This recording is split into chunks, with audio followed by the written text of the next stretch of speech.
Wamen bersama staf dan tim yang luar biasa, pimpinan dan anggota Komisi 1 serta hadirin hadirat yang saya muliakan. 3 hal yang kita bicarakan ini memang sangat penting dan memerlukan waktu panjang, ya, tentang pemilu, tentang pilkada, dan tentang Jakarta ke depan. Tapi paling tidak 2 hal. Yang pertama yaitu pemilu dan pilkada layak untuk kita dahulukan karena memang waktunya mendesak.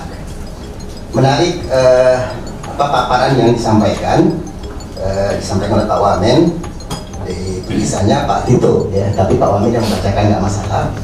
Disebutkan di sini indikator keberhasilan pemilu. Saya setuju. Yang pertama berlaku aman dan seterusnya. Kedua partisipasi pemilih yang tinggi. 3 tidak terjadi konflik. Yang keempat pemerintahan pusat dan daerah berjalan lancar. Saya pikir indikator ini penting menjadi rujukan bagi kita. Dan pada poin pertama, di antara muatan yang saya pikir baik untuk kita perhatikan adalah efisien dan efektif, ya, pemilu itu, sehingga di satu sisi yang sering publik atau masyarakat umum kritisi dengan biaya yang besar, tetapi hasilnya kadang-kadang jadi masalah yang cukup panjang. Para hadirin yang saya muliakan, pada pertemuan yang baik ini saya ingin membicarakan beberapa hal. Yang pertama, menurut catatan dan data yang ada, pada pemilu 2019 itu ada 2.767 TPS PSU, pemilihan suara ulang. Dan di daerah kami di Sumatera Utara, hal yang tentu kami juga berusaha untuk mengawal supaya efektif tadi, itu terutama di daerah Nias, ya, karena memang kondisinya. Tetapi pertemuan dengan Kementerian Dalam Negeri ini saya pikir penting untuk kita bicarakan itu, karena walau bagaimanapun, ya, daerah yang di bawah koordinasi Kementerian Dalam Negeri ini cukup signifikan, cukup penting dalam melaksanakan dan mengawal pemilu. Meskipun ada pelaksana yaitu KPU, Bawaslu, DKPP dan lain-lain, tetapi semuanya itu untuk daerah tidak lepas dari koordinasi Kementerian Dalam Negeri. Oleh karena itu, saya mengajak, meskipun tidak menjadi tema pembicaraan secara khusus tadi disampaikan oleh Pak Wamen, tetapi tentang antisipasi supaya pemilu itu sekali jalan, efektif dan efisien, ini penting sekali menurut saya, sehingga nanti ada penghematan. Tentu saja pemilu ulang atau pemungutan suara ulang itu menggunakan dana tambahan. Nah, ini saya pikir supaya masyarakat kita juga bisa memahami dengan baik. Yang kedua, rumitnya, ini saya sampaikan ketika FGD di KPU di daerah di Sumatera Utara, rumitnya pemilu kita ini karena distrust, ya, hilangnya atau menurunnya atau memudarnya kepercayaan kita.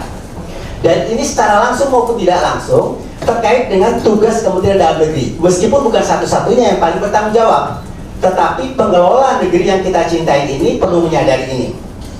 Pada menjelang sensus penduduk 2020 yang lalu, kebetulan ketika itu saya di Komite 4 yang sering berkoordinasi dengan BPS, ya, itu dicanangkan satu data Indonesia. Bagaimana supaya kita begitu membuka data, maka itu bisa kita katakan final dan mengikat, ya, seperti putusan MK, ini final dan mengikat. Nah, sekarang ini umpamanya tadi saya perhatikan karena memang staf membagikan lembaran yang akan disampaikan paparan Pak Wamen, tapi dalam presentasi yang saya perhatikan bukan data itu, data yang sedikit berubah, itu nggak terlalu signifikan memang. Umpamanya untuk Februari 2024 pada pemilu, ya, pesertanya DPS, ya, daftar pemilih sementara 204.656.053. Tapi yang dibacakan tadi, kemudian tim staf tadi mengubahnya, artinya menyesuaikan. Sedangkan pada November 2024 pilkada serentak, DPS-nya daftar pemilih sementara 209.309.971. Data yang sedikit berbeda ini tentu tidak harus jadi masalah besar. Tetapi persoalannya menjadi rumit ketika ada kelompok masyarakat yang tentu saja karena rasa tanggung jawabnya menyampaikan menurut kajian dan penelusuran mereka, tadi disinggung oleh Pak Wamen, ada 50 juta lebih, 52 juta lebih daftar pemilih sementara yang bermasalah. Nah, saya tentu saja ingin sekali mendapatkan penjelasan dari Pak Wamen dan tim, ini akan dibagaimanakan masukan ini.